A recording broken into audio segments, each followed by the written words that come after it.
নমস্কার বন্ধুরা, প্রতিদিনের রান্নাঘরে আরও একবার স্বাগত। চলে এসেছি আবার নতুন একটা রেসিপির সাথে।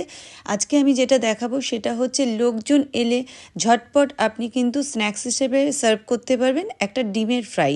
তো দেখে নেওয়া যাক আমি কি দিয়ে তৈরি করেছি। প্রথমে একটা ফ্রাইং প্যান বসিয়ে তার মধ্যে 2 চামচি বিউলির ডাল, 2 চামচি গোটা ধনে, সাথে দিয়েছি কিছু গোলমরিচ, তার মধ্যে দিয়েছি 2 চামচি মতন তিল, মানে সাদা তিল দিয়ে, তার মধ্যে দিয়েছি 4-5টা শুকনো লঙ্কা, সাথে কিছু কারি পাতা। ভালো করে এটাকে আমি ফ্রাই মতন করে নিয়েছি। করে নিয়ে মিক্সির সাহায্যে ভালো করে একটা পেস্ট তৈরি করে নিয়েছি। তারপরে সেই পেস্টটাকে আমি আলাদা সরিয়ে রেখে সেই প্যানের মধ্যেই কিন্তু সামান্য পরিমাণে তেল দিয়ে তার মধ্যে আবারও দিয়েছি কলাইয়ের ডাল, সাথে দিয়েছি সামান্য পরিমাণে তিল, আর সাথে দিয়েছি গোটা ধনে দিয়ে ভালো করে একটু নেড়ে চেড়ে তার মধ্যে আমি ডিমগুলোকে দিয়ে নিয়েছি।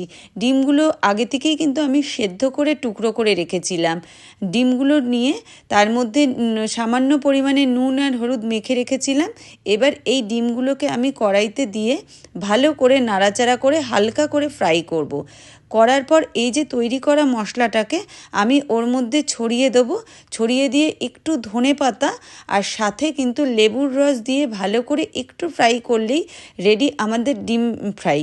ভালো লাগলে একটা লাইক শেয়ার অবশ্যই করবেন, আর আমার রেসিপি সবার আগে পাওয়ার জন্য অবশ্যই বেল বাটনটা টিপে রাখবেন। আজকের মতন টাটা, আবার দেখা হবে নতুন কোনো রেসিপির সাথে।